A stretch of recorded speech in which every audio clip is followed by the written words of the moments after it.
ஆண்டவரும் உலக இரட்சகருமாகிய இயேசு கிறிஸ்துவின் இனிய நாமத்தில் யாவருக்கும் என் அன்பின் வாழ்த்துக்கள்.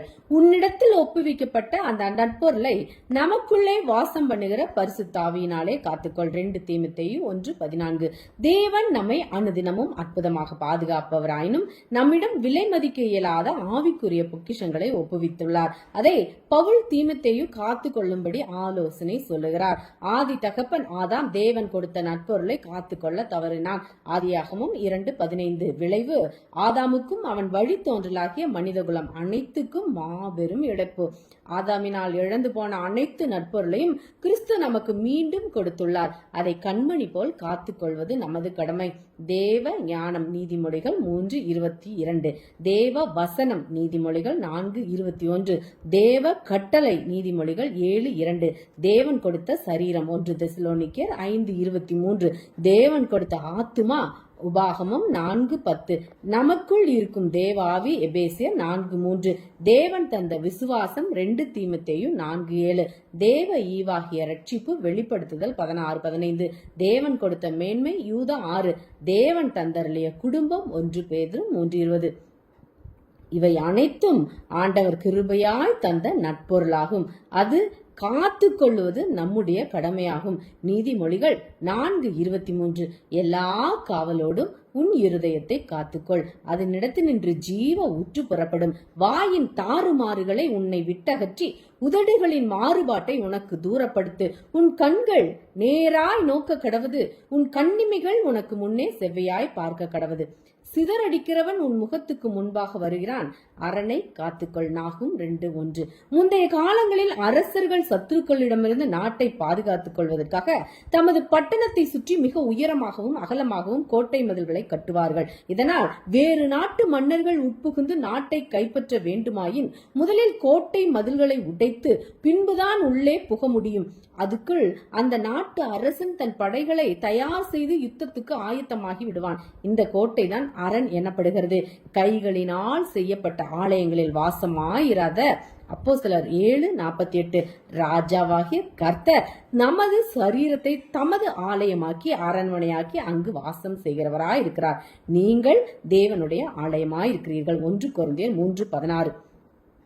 கர்த்தர் வாசம் செய்யும் ஆலயத்தை அரண்மனையை பாதுகாக்க அதை சுற்றிலும் அரண் எழுப்பப்பட்டு பாதுகாக்கப்பட வேண்டியது அவசியமா என்று நாம் கேட்கலாம். அவசியமேதான். தேவனுடைய ஆட்சியை எதிர்ப்பது ஒன்றுதான் சாத்தானின் ஒரே நோக்கமும் வேலையுமாகும். அப்படி இருக்க தேவன் ஆட்சி புரியும் நமது சரீரத்தை அவன் விட்டு வைப்பானா? அவனை எதிர்த்து தடுக்கக்கூடிய ஒரே அரண் ஜெபம் ஒன்றுதான். அதற்காகவே கர்த்தர் நமக்கு ஜெபிக்கின்ற ஆவியை தந்திருக்கிறார். இந்த மதில் சாதாரணமாக வீடுகளுக்கு கட்டப்படும் மதில் போலல்லாமல் மிக உறுதியாக கட்டப்பட வேண்டும். கடமைக்கென செய்யப்படும் ஜெபத்தினால் கட்டப்படும் மதிலை சாத்தான் வெகு லகுவாக தகர்த்தெறிவான். இந்த அரணானது உறுதியான வைராக்கியமான உண்மையான ஜெபத்தினால் கட்டப்பட வேண்டியது மிகவும் அவசியம். தேவனுடைய சிங்காசனத்தை கைப்பற்றுவதற்காகவும் வகை தேடி திரியும் சாத்தான் முதலில் தேவ பிள்ளைகளுக்கு அரணாய் இருக்கிற ஜெப ஜீவியத்தை நாளுக்கு நாள் படிப்படியாக உடைக்க வகை தேடுவான். நித்திரை, சோர்வு, கவலை, அவிசுவாசம் ஆகியவை அவன் ஜெபத்தை உடைக்க உபயோகிக்கின்ற ஆயுதங்களாகும். நமது வாழ்வில் ஜெபம் குறைந்து காணப்படுகிறதா? ஜாக்கிரதை, சாத்தான் விரைவில் நமது உள்ளத்தை கைப்பற்ற போகிறான் என்பதற்கான அறிகுறியாதுதான். நமது அரண் இடிக்கப்பட்டு போகாதபடி ஜெபத்திலே விழித்திருந்து போராடுவாமாக. பிசாசின் தந்திரங்களை எதிர்க்க திராணியுள்ளவர்களாகும்படி தேவன் அருளிய சர்வாயுத வர்க்கத்தை தரித்துக் கொள்வோமாக.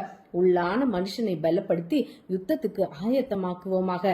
ஜெப வீரர்களுடன் இணைந்து ஜெபித்து கர்த்தரிலும் அவருடைய சத்துவத்தின் வல்லமையிலும் பலப்படுவோமாக.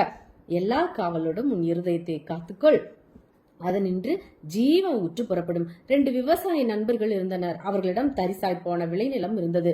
இந்த வருடத்தில் நல்ல மழை பெய்தது. அந்த நண்பர்கள் நமது நிலத்தில் ஏதாவது விதைத்தால் நல்ல விளைச்சல் கிடைக்கும் என பேசிக் கொண்டனர். தக்காளி பயிரிடாம் என யோசித்து மறுநாளே அதுக்குரிய வேலையை தொடங்கினர். விதைத்தனர். செடி சற்று வளர்ந்தது. முதல் விவசாயி தன் தோட்டத்தை சுற்றிலும் வேலியடைத்தான். அவ்வப்போது வந்து செடியில் நடுவில் வளரும் களைகளை பறித்து போட்டான். ஒவ்வொரு நாளும் கவனமாய் நீர் பாய்ச்சினான். இரண்டாம் விவசாயி, இவனுக்கு வேலை இல்லை, இதற்கெல்லாம் வேலி போட்டு களை பிடுங்க வேண்டுமா, தண்ணீர் பாய்ச்சினால் போதாதா என்று கிண்டலாக அவ்வப்போது முதல் விவசாயிடம் கூறுவான். கனிதரும் காலம் வந்தது.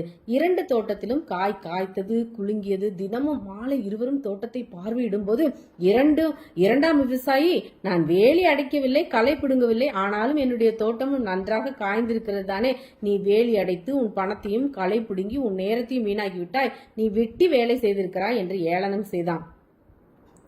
தக்காளி எல்லாம் நன்றாக முற்றிவிட்டது. நாளை பறித்தால் சரியாக இருக்கும். ஆகவே நாளை காலையிலேயே இவற்றை பறித்து சந்தையில் போய் விடுவோம் என்று பேசிக்கொண்டார்கள். சாக்கோடு மறுநாள் அதிகாலமே தோட்டத்துக்கு வந்தனர். வேலியடிக்காத தோட்டத்தில் உள்ள காய்கள் எல்லாம் பறிக்கப்பட்டு தோட்டமே அலங்கோலமாக கிடந்தது. காரணம், யாரோ நெடுநாளா இந்த தோட்டத்தை கவனித்து வந்துள்ளனர். பறிக்க சரியான நேரம் பார்த்திருந்தனர். வேலியும் இல்லாததால் எந்த சிரமமும் இன்றி பறித்து சென்று விட்டனர். இதை கண்டவுடன் இரண்டாவது விவசாயிக்கு துக்கம் தொண்டையை அடைத்தது. துக்கத்தோடு திரும்பி சென்றான். நல்ல அறுவடையை பெற்றுக்கொண்ட விவசாயி தோட்டத்தை சுற்றி வேலி அடைத்தது போல நாமும் நம் இருதயத்தை கர்த்தருடைய வசனம் என்னும் வேலியினால் காத்துக்கொள்வோம். அதனிடத்து நின்று ஜீவ ஊற்று புறப்படும். அநேகர் நம்மை பார்த்து ஆச்சரியப்படும்படியாக நம்மை தேவன் உயர்த்துவார். கர்த்தரை பின்பற்றி தீமைக்கு விலக்கி ஜீவிக்கும் நமக்கு உம்முடைய ஆலோசனையின்படி நீர் என்னை நடத்தி முடிவிலே என்னை மகிமையில் ஏற்றுக்கொள்வீர் என்று நம்பிக்கையுடன் நாம் நம்மை சுற்றிலும் வேலி அடைத்து கர்த்தருக்குள் ஜீவிப்போம்.